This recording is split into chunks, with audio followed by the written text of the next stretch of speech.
Yo, what's good, everybody? Welcome back to the Gifted Hoops podcast. I know it's been a while since the last podcast. I was in Baltimore, but I'm back, and I gotta say, I'm here with one of my favorite creators in the NBA content game, Hoop Venue. He makes a lot of excellent basketball content. He knows ball, and as you guys know on the Gifted Hoops podcast, talking ball is a thing we try to do sometimes. So, how are you doing today, Hoop Venue?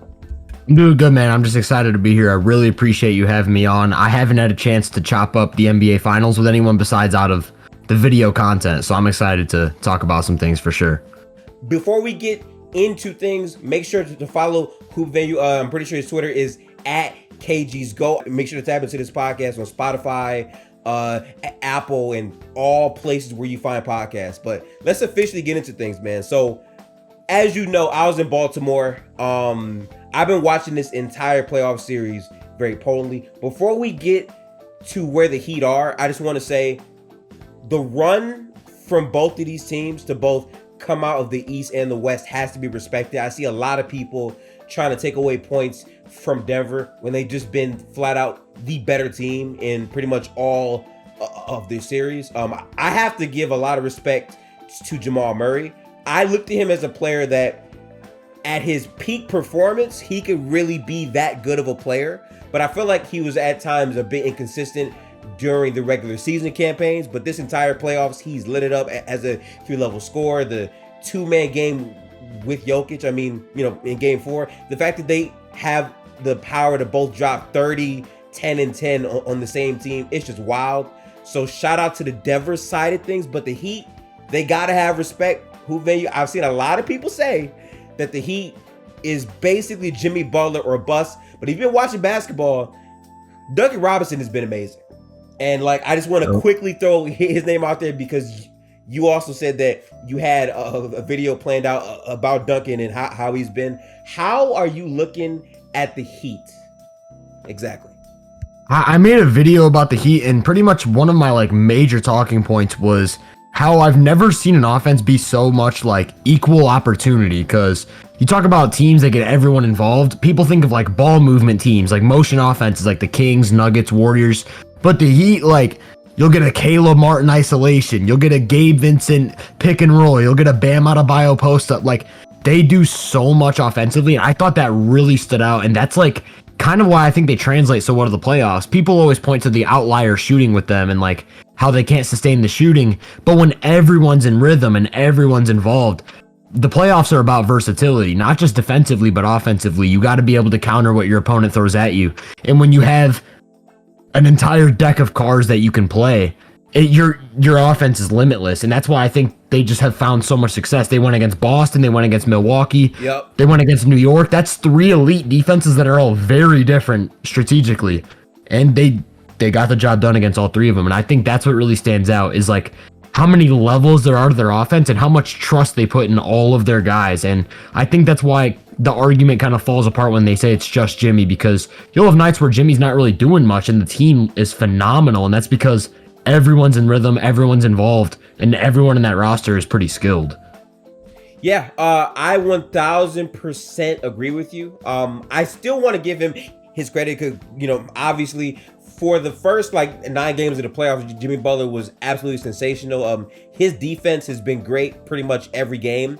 Even though sometimes his offense lacks, what I like is as the playoffs have progressed, Bam Adebayo, in terms of the offensive end, being that, DHO guy and finding his spots and being that athletic rim guy, at the rim, I think they provided good things to their offense. And I said this coming in, right? To me, Denver, from a team basis, and again, I might get killed for this, but I still feel like the Heat are the best offense that they've had to play for the entire playoffs in terms of the personnel as a unit, right? People will say, how can you say that, Gifted? They played the Suns, who had KD and Booker. I get that. But I feel like that that type of attack was less equal opportunity and more Devin Booker, please shoot 80% from the field, and KD drop 30 points, and we'll occasionally get some spot up corner threes. Shamet might hit 5 threes, but the Heat have been all the way through the playoffs the team that can kill you for multiple points with their pull-up shooting, especially from 2. They've been really, really good, at that for the entire playoffs. But I feel like for the Nuggets, they have a thing defensively where if you don't have multiple guys who can pull up, shoot at a high level, you can't really put too much pressure on them defensively. And I think the Heat had that. Now, granted, they're down 3-1 still, but that's how I felt coming in. That's exactly how I felt as well. I made a tweet about that before. I was like, am I crazy? I was doing a series preview, and I was like, am I crazy for thinking the Nuggets will have the most trouble defending Miami? Yeah. Obviously, that hasn't been true because, the Nuggets have been amazing defensively in this series. But coming in, I was looking at the fact that the Miami Heat backcourt is Kyle Lowry, Gabe Vincent, Duncan Robinson, Max Strus. That's 4 elite shooters, like pull-up guys, off the dribble guys, movement guys. They can create separation. They can do it out of the pick and roll. And I thought they were going to run through them a lot more. But then Duncan Robinson stopped getting minutes. I don't know what that was about. That kind of threw me off because I was looking the other day when I was working on my video. The Heat had a 124 offensive rating with Robinson on the court in the playoffs. Yeah, that's nuts. Yes, they did. That's nuts. Like, and then obviously I think the loss, this is a series where the loss of Tyler Hero definitely is felt. I think in other series you could survive it, but he would be offering a lot of, he'd really be stressing the defense in this series for sure. And that's the thing. I just think the Heat were so layered, and like I said, and then the shooting they have, it wasn't just guys knocking down open threes. Like they have shot makers. They have guys hitting on the move through traffic and from anywhere on the floor, from range. And I just think it kind of fell apart. I think some of it is they've played a lot of games. Like they're not as fresh as they were in the first round. Yeah, that's true. And especially Jimmy Butler with his injuries, he's not getting the same things going on. And I just think they've kind of fallen off a little bit. I think Denver's kind of figured them out. At this point, they're kind of just marking time. That's kind of what it feels like. Like I don't know if they'll make it past 5, but I do think heading into the series, I thought they were going to be tested a lot more. The Nuggets, that is, defensively. Yeah, I kind of feel like the Duncan Robinson point has to be talked about because I saw this man go from a player that was one of the worst contracts in the league, was not getting any minutes during the regular season, to with Tyler Hero out, he got a chance to pop out and emerge. And I gotta say, to me at least, his impact on the court, I feel like this is the most complete version of Duncan we've seen because his passing off of his shooting gravity, he had plays against the Boston Celtics where he would take Al Horford off the dribble, and Al would respect his drive so much he's giving Duncan Robinson threes. And also, like, his passing, he was just a super complete player. And that's why, for me, it bothered me so much seeing that Spoelstra is playing him less, but he's letting Strus, who does not give you the same value, like, he's letting him get more time than Duncan, when Duncan even has more chemistry and continuity with Bam, which was a big part of how their offense got so potent and so deadly. So that type of stuff kind of bothered me. I also kind of feel like the Highsmith minutes going away. I don't know. I feel like in spurts, Highsmith did really good things, but I guess Spoelstra just trusts Max Strus more. It's weird for me. I don't know. Yeah, my thing with Duncan too is the way his game bolsters the game of Bam and Jimmy, because you get the ball to Bam in the middle, you have Duncan Robinson flying off of handoffs and screens, he's backdoor cutting. That maximizes Bam. But when Jimmy's isolating, Duncan Robinson's the best spacer they have as well. He's going to constantly move. Like, Duncan Robinson's one of the best off-ball players I've ever seen. Yeah. Constant screening, constant cutting, constant movement, flybys, attacking closeouts. If he doesn't have a shot right away, he's moving the ball and moving again. Like, this guy is just an elite team player. And that's what shocks me. I do think he's more problematic defensively than Max Strus. I think that's part of it. He was getting minutes in the fourth of game 4, and Bruce Brown was torching him. And I think that's part of the problem with Duncan Robinson. But, like, at a certain point, you just need to get the offense on the floor and figure the defense out. So I think that's the problem with Duncan Robinson not playing. And as for Haywood Highsmith, I thought they would use him as a small ball 5 more because that's what they were doing at the end of the Boston series. They were throwing him at the 5. The Nuggets run their bench unit as a small unit. They run Aaron Gordon at the 5, Jeff Green at the 4, Christian Brown at the 3. They run a very small bench lineup, and I thought that's when we were going to see Haywood Highsmith at the 5. One of my predictions for the series was that the Heat would win the non-Jokic minutes. That has not been the case, not even close to the case. Like, Jokic has a negative on-off in this series because of that.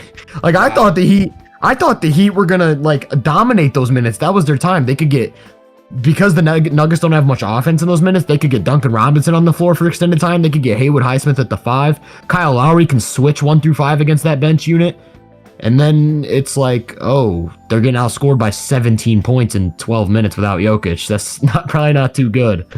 I love that you bring that up, by the way, because I think I covered this. And please, podcast listeners, let me know if I'm right or wrong about this. But I'm pretty sure in the last podcast, I was so impressed with what the Heat did in Game 2 because they gave up a 25-6 run with no Jokic. And they survived it and found a way to win that ball game. And to me, a lot of it is not only do they struggle, but it's also the fact that with no Jokic on the floor, the Nuggets become a rangier, more athletic lineup in general. So there's more speed, there's more, spacers, and they just play a different pace than with Jokic, number one. But number two, early in the series, when Jokic sat, guess who else sat? Jimmy or Bam.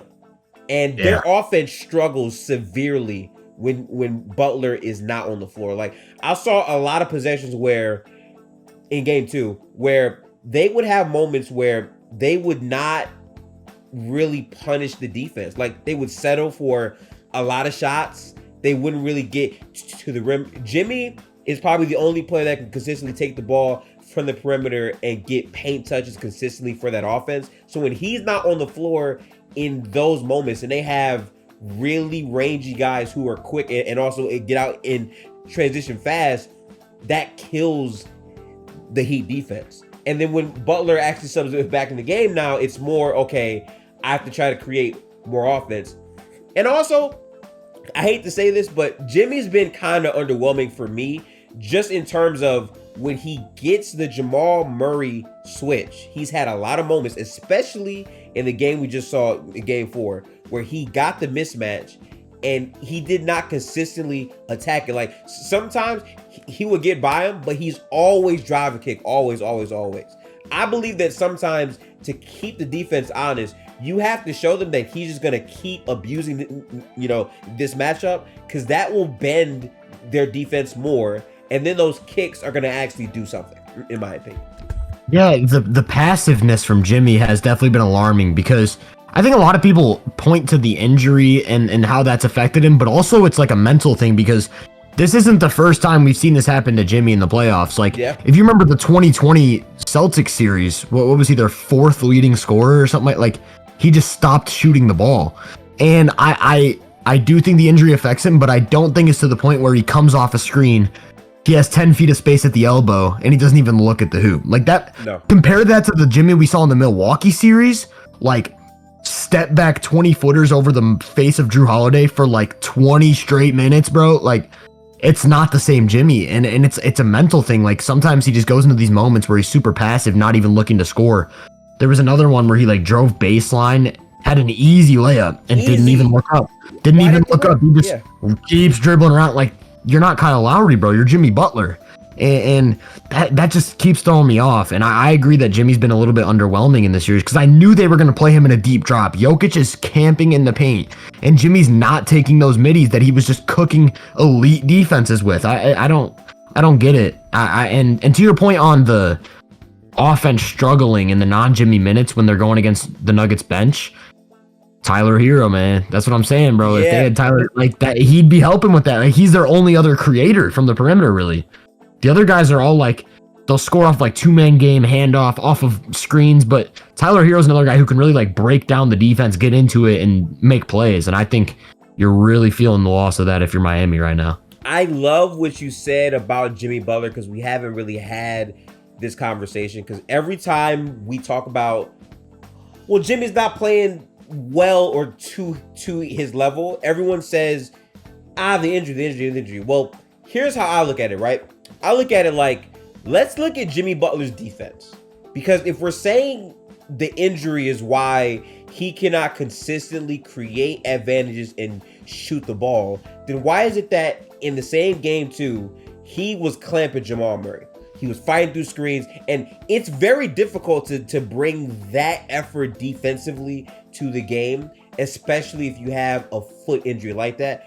I know it's like hard to like speculate, but defensively, he's doing exactly what we know him to be capable of. So I feel like because of that, asking him to be a bit more aggressive offensively shouldn't really be too bad.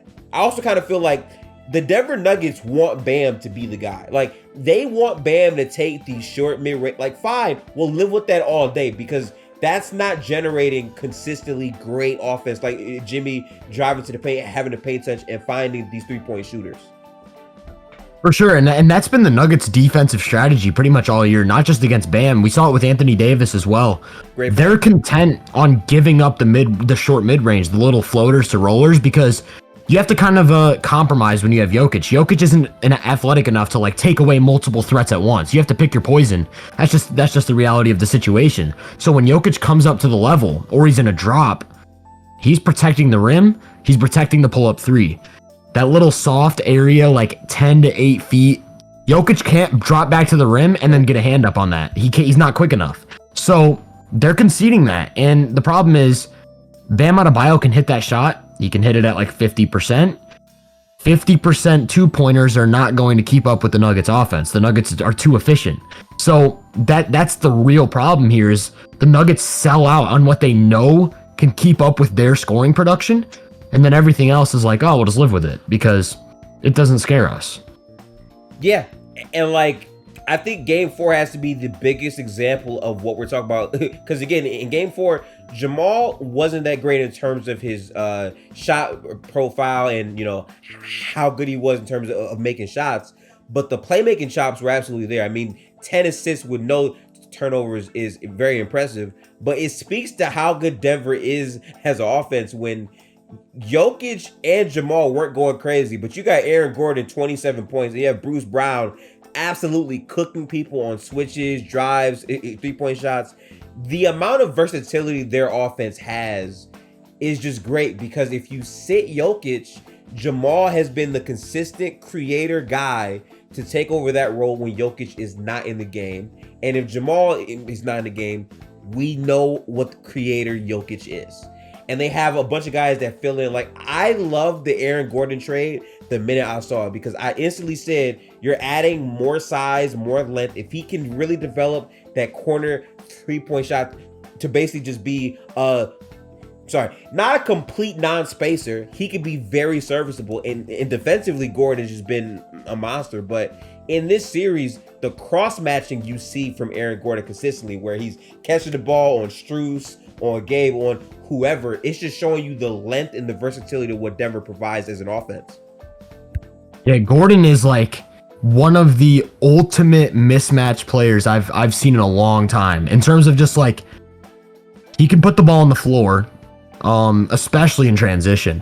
He's real agile and quick, but he's also 6'9", 6'8", or whatever, incredibly strong, and he plays off of 2 feet with power like a traditional post big. So it's like pretty much everyone's too small for him, but anyone who is big enough is not quick enough, not vertically gifted enough, right? And it's like, there's only a select handful of teams that have the size and athleticism to match up with Denver's front court. It's like, you need a big body who can play Jokic at least good enough, because there's no really like playing Jokic, but just good enough. But then you also have to have an athletic four, like a phenom at the four. You have to have like a Giannis or an Evan Mobley. Like, those are the teams I think of when I think of like a team. Okay, but then what do you do about 6'10" Michael Porter Jr.? Because you don't know if he's going to hit 50% of his threes, or if he's going to get 4 offensive rebounds. And he hasn't it's like, been doing that for like right, the majority of the series, and they're still losing, which is yeah. And then it's like, oh, off the bench, our shortest guy is 6'5". We can all dribble, we can all shoot. I think it's the ecosystem as well. Like, maximizing these guys because like, can you imagine Christian Brown doing what he did in game 3 for any other team? Like, oh man, yeah, like he was. yeah. Imagine if someone told you at the beginning of the season that Christian Brown would be a zone beater in the NBA Finals. Like that is just so weird. I would tell you that you're crazy because we know Mike Malone does not like young players and he does not like guys that are unproven. But Mike Malone said, I'm going to bench MPJ, Christian Brown. You're impacting the game. You're going to play. And Brown's been sensational. Yeah. And Michael Malone, man, I'm impressed. I genuinely think he's outcoached Spoelstra in this series. And wow, but yeah. It's you kind of have to like, one of them has Jokic and one of them doesn't. So it's really hard to like say he's out coaching him. But like the adjustments Michael Malone has made on both ends of the floor, the rotational changes he's made, he's really impressed me throughout these playoffs. Because heading into the playoffs, I think I have a tweet somewhere where I was like talking about how I wanted the Nuggets to get Ime Udoka. And people were like, nah, just wait for Michael Malone in the playoffs. And I was like, all right, I'll check it out. And then they came out in the Minnesota series. When Jokic went out, they brought out the small ball Gordon at the 5 lineup. And I was like, oh, yeah. I was like, Michael Malone's locked. And ever since then, man, it feels like they haven't made a wrong decision the entire run. I mean, what are they, 15-4? Like, it feels like they haven't done anything wrong. It's really incredible. I've seen so many plays and like I absolutely love this, right? I love it when you see NBA coaches call timeouts when they're up like 25 points. Like, yeah, listen, don't even let them get the chance to open the window to come back. Let's lock in and tie it up. And I feel like you've seen that a lot with Mike. And again, the rotations to make sure you always have one of Jamal or Jokic pretty much out there on the floor. Having Jamal with defense around him and having him be the primary creator, I feel like that's really unlocked his most successful parts, even when Jokic is not on the floor. And that's what keeps that offense consistent and always coming. But I love how, from a leadership standpoint, how he's not afraid to say, you're not producing, you're not playing. MPJ is making max money, and he has the heart to say, you're not going to play the entire second half. I want Bruce Brown in. I want Christian Brown in because they're impacting the game. And it's not personal. It's not personal at all. It's a matter of what you're bringing to the team or not. I love that.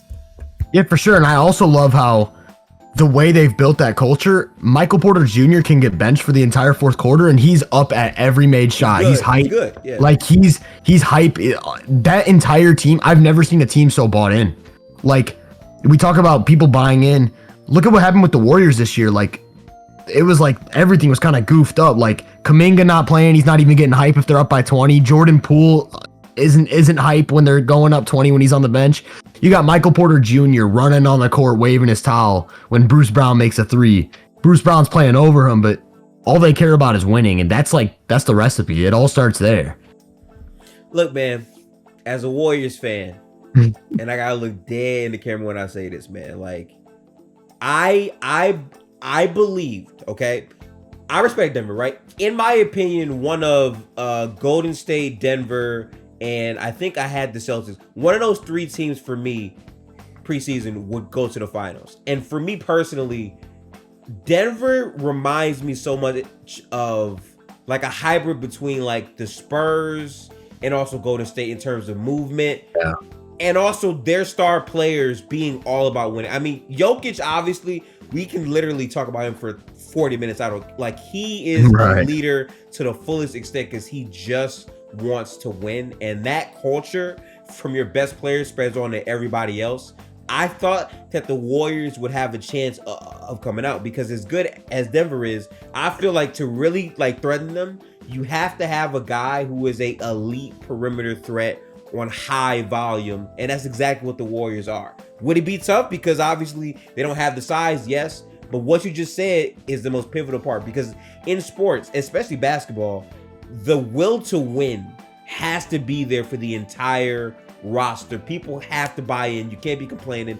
You have to be ready and equipped to go. And Denver, for the entire season, has pretty much been that team. A lot of people said they weren't going to be good off of that 1 month of basketball that lost Jokic the MVP, which I promise you we'll get to that. But you just seen that consistently from Denver, and you got to give a lot of respect for that.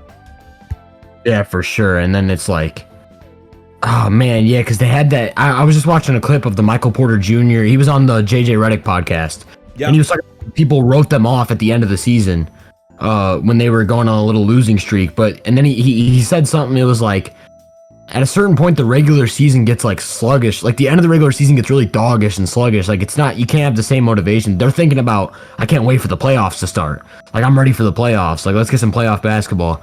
And the moment the playoffs started, didn't they get out to like a 20-point lead in the first quarter of game one? They were not playing around. It was like they were ready. And once that started going, it was like, yeah, this team's rolling through everyone. Like they're truly incredible. And I look at their play. I look at their roster. I look at their ages. I look at their contracts. They're not going anywhere. They're not going anywhere. No. Like, and think about the guys, like the projects they have, like Peyton Watson. Peyton Watson. Yeah, that's Christian Brown's a rookie. He's only getting better. Bruce Brown, I don't know if he'll take the player option because he's probably going to get paid.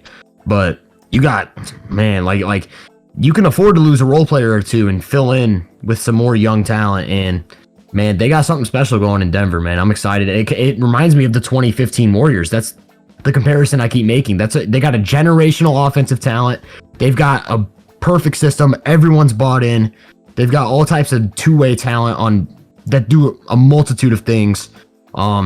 It's special, man. It's special. It 100% is. And like that's been my guilty watch this whole year, because obviously I want my team to win as a Warriors fan, obviously, but I just couldn't deny the basketball Denver was playing. Like, just freelance to where it's like Jokic's making sure everyone gets the ball. Jokic does not care about his stats. He's trying to get people involved to win the basketball game. And like the steadiness that Jamal Murray brings to that group in terms of his 3-level scoring, his intensity, how he gets downhill, and his insane efficiency as a perimeter player. It just reminds me so much of what Golden State did in their, golden days. So me seeing Denver be this dominant isn't surprising. It honestly shouldn't be surprising, but a lot of people, quite frankly, just did not watch them play. Yeah, and I think after watching them throughout this run, I think Jokic tackled like a ton of question marks about his game, because a lot of people were like hesitant to say anything strong about him because they wanted to wait for a real playoff sample. Keep in mind, he took the MVP leap in 2021 and played like 14 playoff games over 2 seasons. So we didn't really have anything to work with. I mean, the first one I looked at is people were talking about, could Jokic ramp up the scoring? Because in the regular season, he dropped down to like almost 24 points per game. And that kind of like was a big comparison between him and Embiid. It was like Embiid averaged 33, 34. Jokic getting 24, 25. Although he's uber efficient, he's picking his spots a little too much. It's almost reminiscent of like a Steve Nash instead of like an actual scorer. Playoffs come around, this dude's this dude's shooting damn near 50% from three. He's averaging 30 a game in almost every series. 47% from three. I'm pretty right, sure. And it's like the efficiency's down, and people keep pointing to that. I got this one dude who's always in my replies, like, he was talking about how Jokic wasn't scoring enough in the regular season. Playoffs come around, now he's not efficient enough. I don't know what you want him to do, but the dude is putting it together in an immense scoring profile. Oh, and that's his second best skill. I mean, the guy is... Another one was that people said his playmaking falls off in the playoffs because they make him a scorer. I remember that. You can't make this dude a scorer. He's the best passer I've seen since like prime Magic Johnson, man. Like this guy is crazy. And then you surround him with guys who not only are talented but play off of him perfectly. Like Jamal Murray is one of the best shooters I've ever seen. The perfect straight up one of the best shooters I've ever seen. He's an elite off-ball player. Has the handle and passing to get Jokic open off the ball. Can pressure the rim, can pull up off the dribble, has an in-between game. Michael Porter Jr. is an off-ball weapon in a multitude of ways. And he's not a small guard, by the way, which means he can also post smaller guards if he needs to. And Jamal Murray, man, yeah, it's just like, I don't want to go too far into that offense, but like you can point to every player, point to what they do, and it's like I've never seen a team create so many different mismatches, and it's like there's not a scheme someone can possibly conjure up that's like, oh, this will shut the Nuggets down. It just doesn't exist.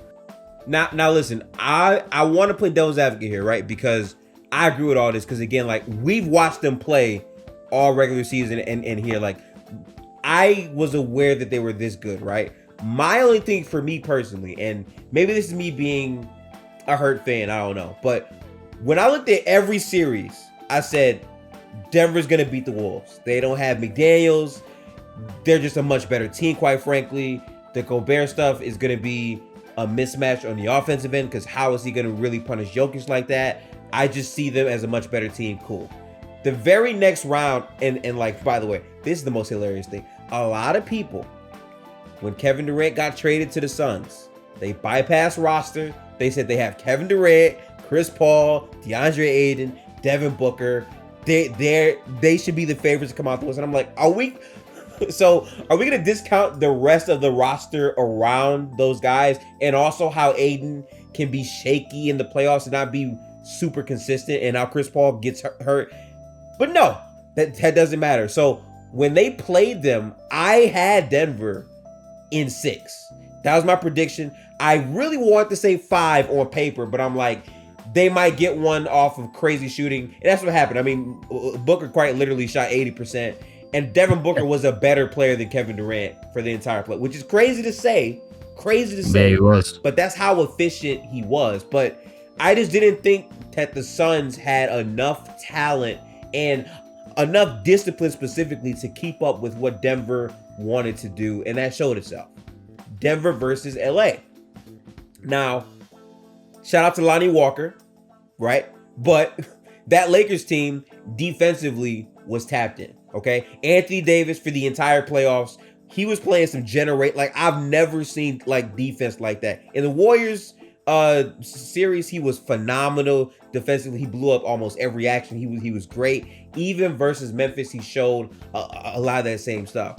I said coming in, if you watched him play this year, Anthony Davis's best trait is as a roamer, as a guy who can occasionally like switch up. He cannot do that to Jokic. If he's trying to roam, it's going to be a problem, because who else is the real like actual big man for LA? And on top of that, transition defense is very shaky when Denver has a great transition offense. I just never felt like they were gonna like confidently win that series. A lot of people felt like it was a toss-up based on the depth, and that's fair, but I also had Denver in 6 and they swept them.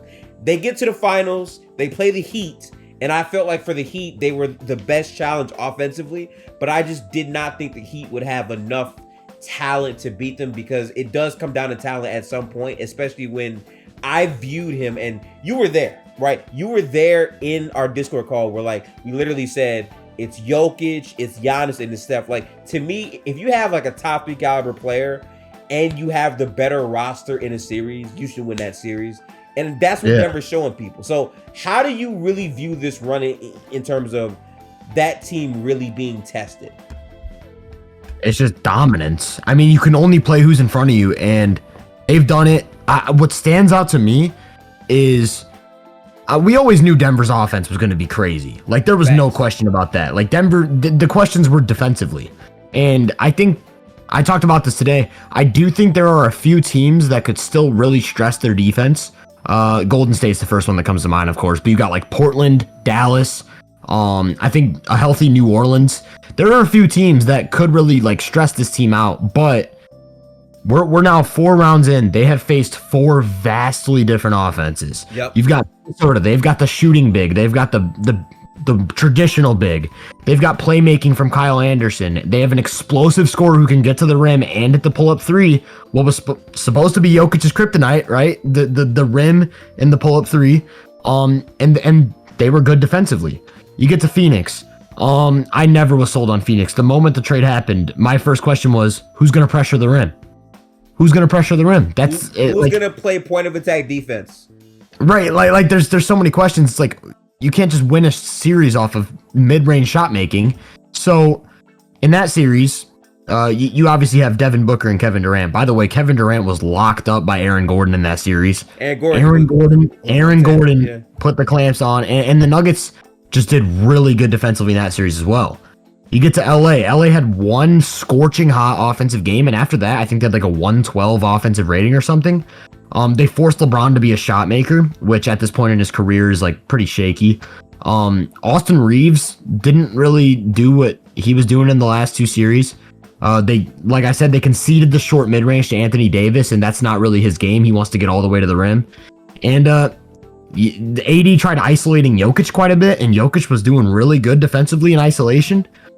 Because AD's not add on to your point real quick. The Austin Reeves point, just real fast. I'm sorry. It was killing me, Hoop. It was killing me watching these games because to me, like, instead of feeding Austin the ball more, because I feel like he was really good that whole series, but they were not giving him the ball in second halves of games in favor of Lonnie Walker and Dennis Schroeder. And I feel like that like significantly hurt their offense more because having LeBron in the off-ball role more alongside him, I feel like would have paid more dividends.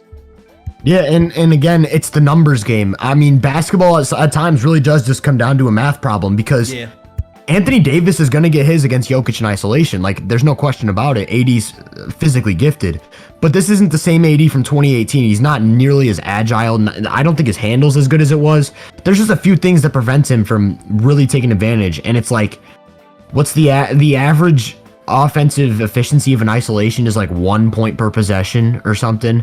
The Nuggets scored 124 points per 100 in the Lakers series. Like, you're not going to beat them off of running isolations. You have to be creative. You have to find other ways.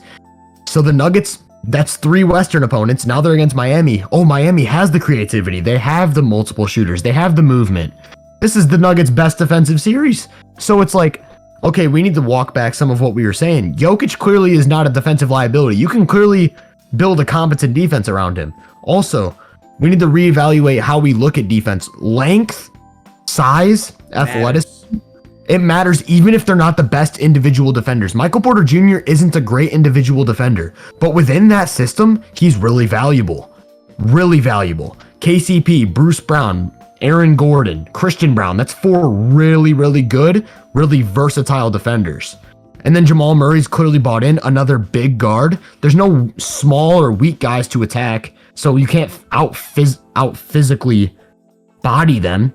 And what you're coming down to is the only time the Nuggets have a bad defensive game is some crazy shot making. Yeah, I like the point you make because while your defensive IQ matters a lot, yes, ultimately having the length and size in the first place is the first barrier of entry to playing good defense. If you have the size, you have the capability. It's just a matter of like then understanding where to be in your defensive system. And Denver, to me, on both ends for the entire season, they, to me, have been probably the best blend of size and skill. And blending those two, things together makes a very potent and dangerous basketball team. So that's a great point you made. I agree with you on that.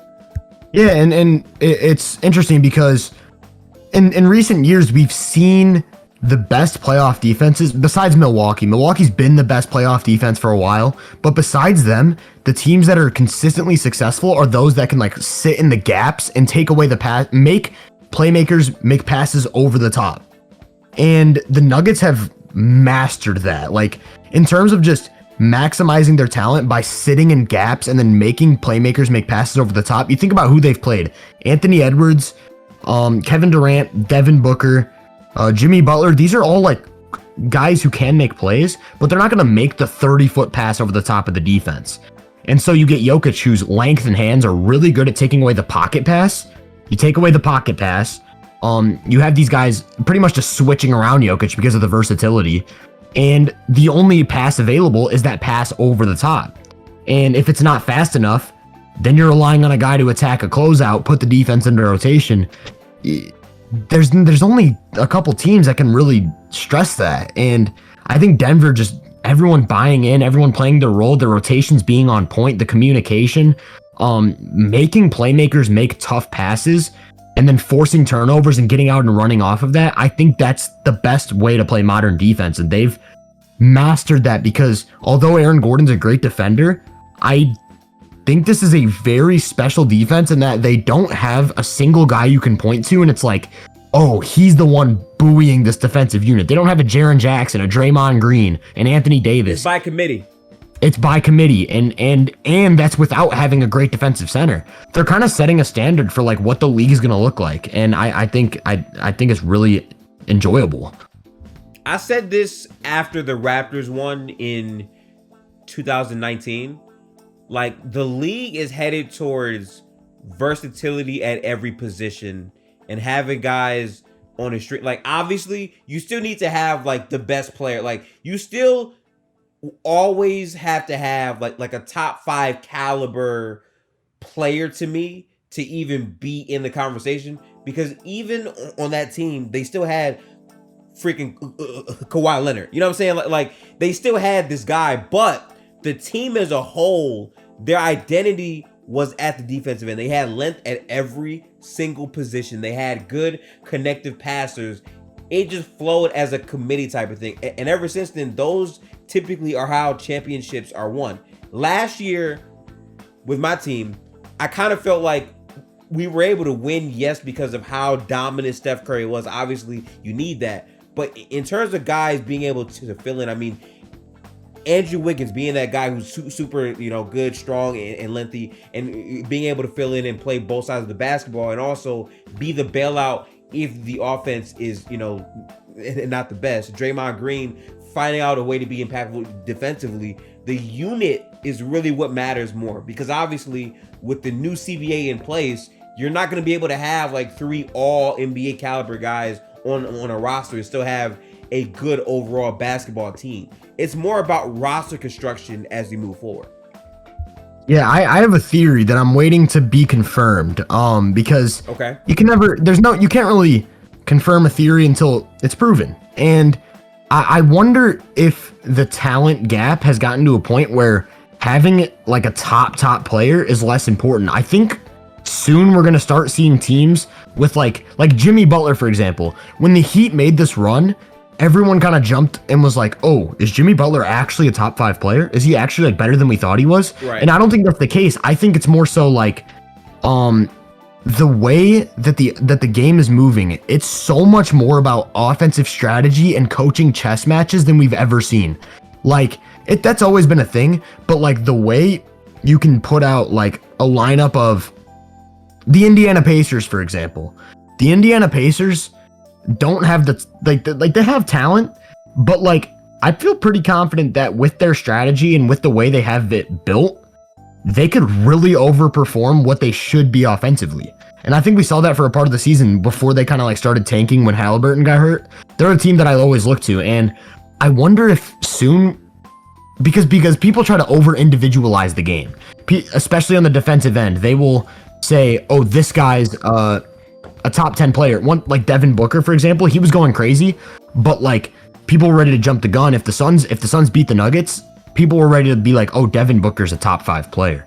And the thing about that is I think it's a lot more on the team level than ever before. And I think soon we'll see people stepping back and not individualizing it as much, like not putting as much blame on one player, not putting as much credit to one player. Because think about even just like 10 years ago, if a player of Giannis's caliber lost in the first round to an 8 seed, it would be viewed a lot differently. And I think people have gotten to a place where it's like, well, Giannis's teammates did this, this happened with the coach, Eric Spoelstra outcoached Budenholzer. I think everyone's getting to a better level of understanding, and the game itself, everyone within the game is getting at a better level of understanding to where the individual player will obviously always be the most important thing. But I think we're going to see a lot of smaller market teams building these really good rosters that are contending, like the 2021 Utah Jazz, for example, without having a top player, because of how much more team-oriented offense and defense have become with the modern strategies. Yeah, I think this is a very interesting theory that you have here, and obviously have to see what happens in the future. I'm kind of in the middle. Like, I get your point, because again, roster construction to me has always been the number one thing that matters, because you cannot win a championship alone. It's just not possible. You have to have guys fill in to their roles, especially with the amount of talent that's in the league today. But my question is always, okay, so the question then becomes, can a roster without a player of that caliber beat another team that has a player of that caliber and maybe has a slightly less roster? Because we've seen it time and time again that sometimes having that guy, because he's so good, he picks up that, offensive or defensive slack so high to a point where it bridges the gap.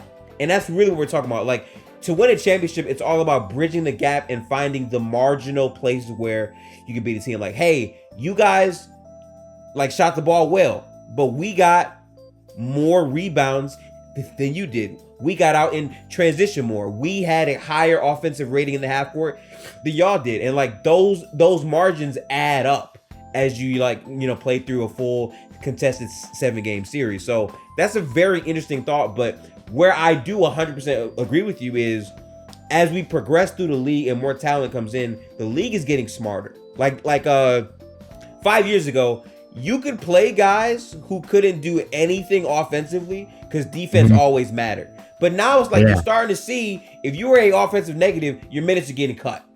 You have to be able to do something with the ball. Even ball handling is a skill that is way more important now, to have multiple guys who can take the ball and do things on ball, because the way these defenses are growing is now there's more size in the league, period. And with more size, you find more guys who can just clamp everything you like to do defensively, which means you need to have more capable guys instead of just a Bam, instead of just a Jimmy Butler. What other guys can put the ball on the floor and create advantages? And one guy I always use as an example is Josh Green from the Mavs, because Josh Green, he's like a decent quality role player, but think about him being on the 2018 Rockets. Just think about that for a second. James Harden kicks it out and you got this guy flying in from the corner and throwing down a tomahawk dunk. People would be like, this guy's an all-star.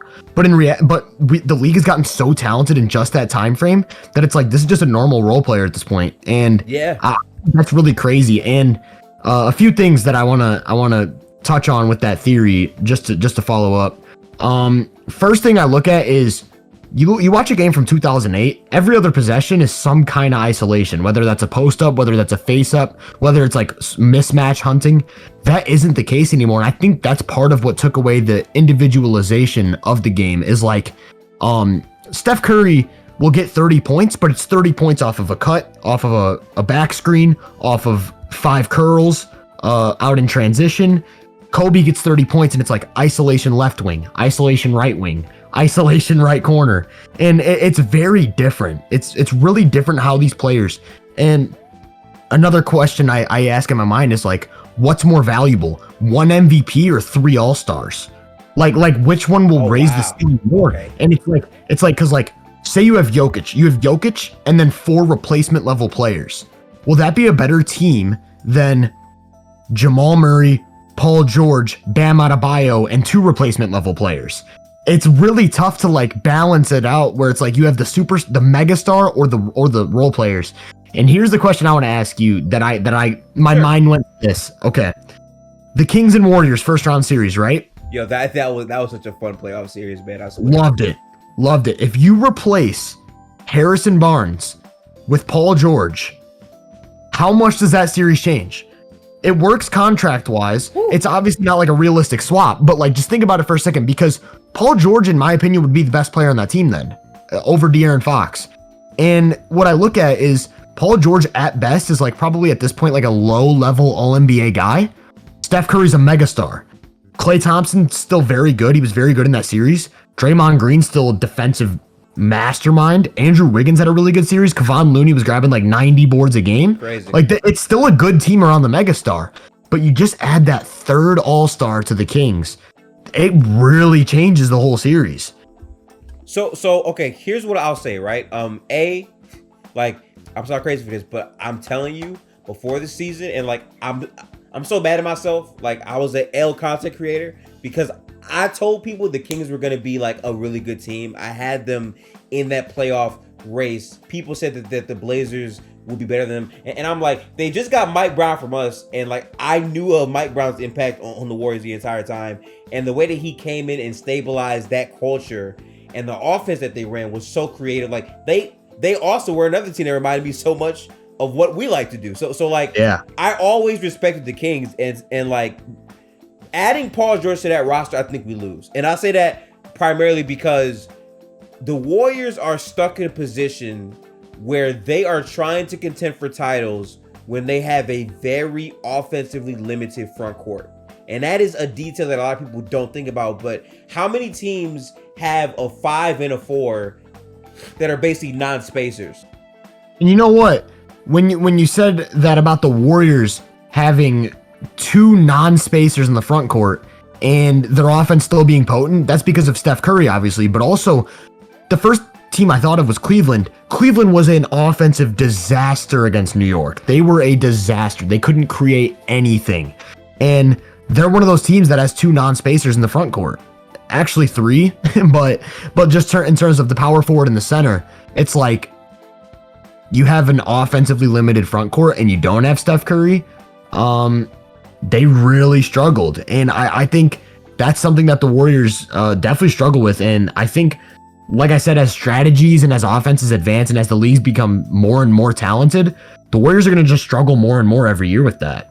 You need a Steph Curry just to even make it work at all.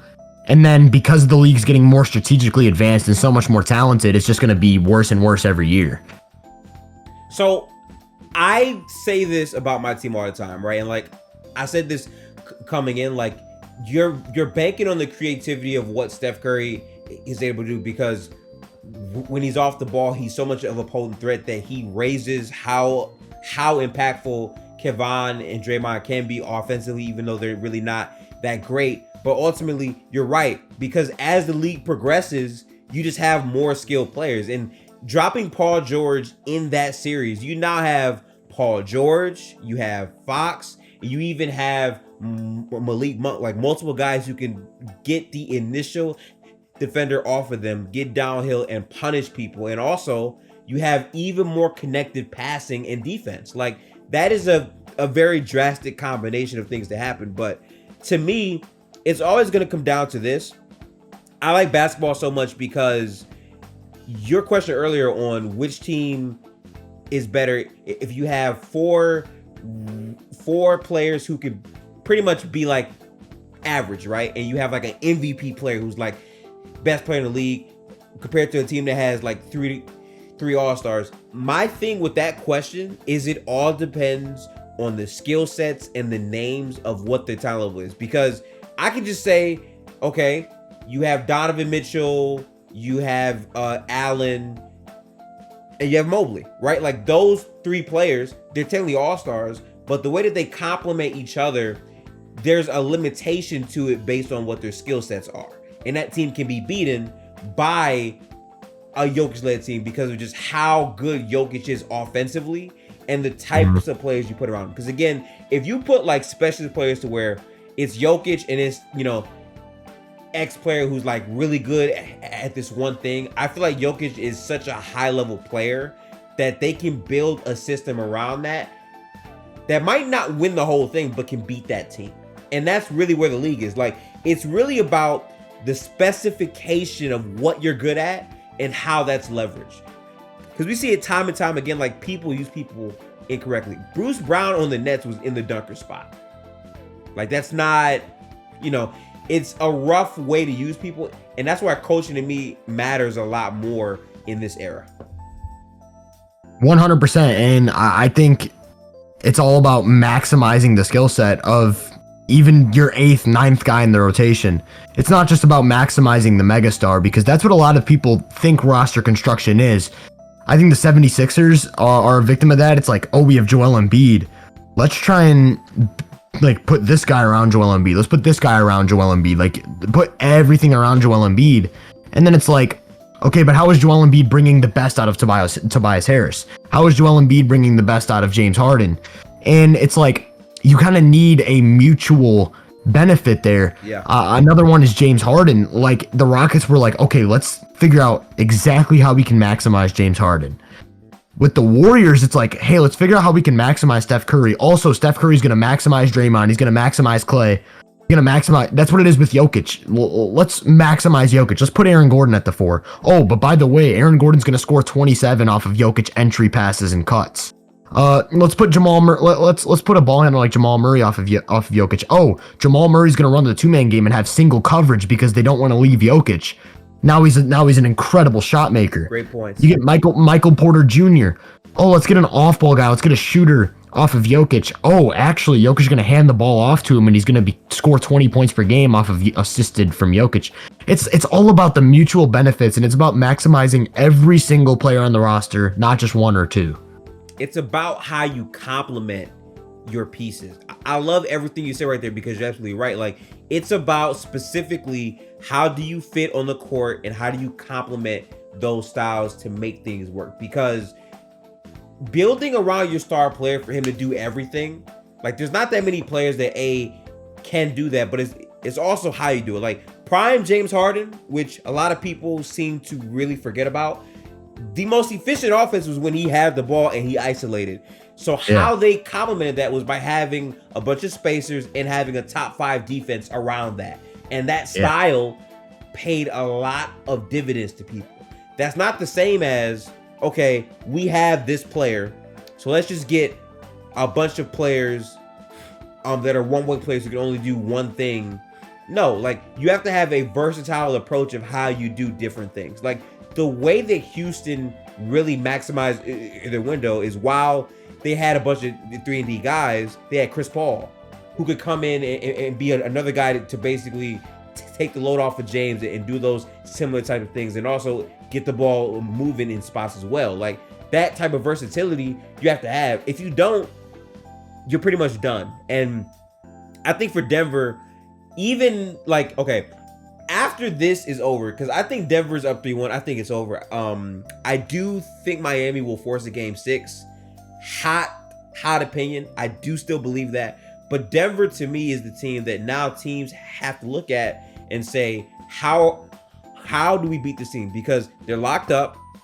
Michael Porter Jr. is still playing on a brace, so he's not even at like his peak value yet. We haven't seen Murray take that leap in terms of being this type of player during their entire season. Like, their players are just going to get better. And the size and the skill, how do you combat and challenge that moving forward? I think that is the bar that Denver is currently setting right now for the NBA. And we're going to see a lot of teams trying to replicate it. We saw it with the Golden State Warriors. It was like, oh, we need... I don't even want to just focus on Steph Curry. Can you just go back a couple years? Do you remember when every single contending team, the description that was labeled about their best role player was, oh, this is their Draymond Green? Yes. There's only one Draymond Green. There's only one Draymond Green. And it's like, I think we're going to see a lot of that with Denver. They're going to be like, oh, this is their Aaron Gordon. There's not another Aaron Gordon out there. There's only one of them. And it's like, Aaron Gordon's not a superstar, but it's like they found a way to maximize his skill set, and his skill set's really unique. If you can maximize a unique skill set, it's really hard to counter and it's really hard to replicate. And I think Draymond Green, Aaron Gordon, even Andrew Wiggins to some extent, like, these are guys who have these unique skill sets, and you just can't replicate it. So you have to find a way to counter it. How do you counter it? We're gonna have to see what teams come up with, because the Nuggets are dominating the NBA throughout this run.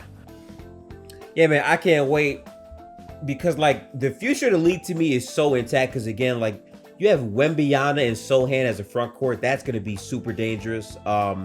Shai Gilgeous, Jalen Williams, Chet, who we have not seen play a single NBA minute. Like, there's going to be a lot of like length, size, and skill players coming into the league to really complement teams. And also, the new CBA is really going to impact how we see these teams build around players. You're going to get punished a lot harder if you trade all of your draft capital for this super big contract that puts you into the luxury tax, which really limits how you build your roster. Like, the IQ in terms of roster construction is going to matter significantly, and Denver has nailed it out of the park. So I can't wait to see how those questions get answered in the future. But I gotta say, Huvenu, this was a great podcast.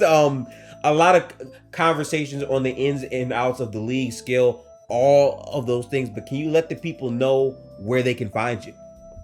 Yeah, man. Like you said, my Twitter, KG's GOAT. I'm pretty active on there. My YouTube Hoop Venue, I've been dropping pretty much daily content throughout these playoffs. I'm going to ramp down a little bit. I'm going to ramp down a little bit once the offseason comes, but I'm going to still keep the content consistent. It's going to keep coming.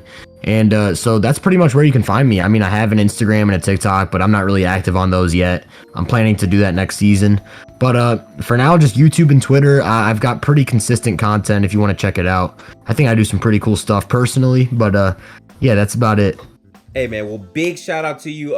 For all the people who listen to this podcast, make sure to go tap in with Hoop Venue again. I respect the man so much. Great content, also good human being. I rock with dudes, so make sure to go follow Hoop Venue. And also, if you made it this far, this is like the 10th, the 10th episode of the Get the Hoops podcast. I plan to keep this going all throughout the offseason as well. I have a lot of content coming, so make sure to tap in. Also, we're very close to hitting 600 subscribers on YouTube. We're going for that big boy 1K this year as well, so I have a lot of things in creativity I want to get to. So make sure to like, comment, subscribe on the YouTube side, and also 5-star this on Apple Podcasts, Spotify, and all things of that nature to get this podcast out there in circulation. I appreciate all you guys, and I'll be catching you guys in the next episode of the Get the Hoops podcast sometime this week after the finals are officially wrapped and concluded. Peace out, people.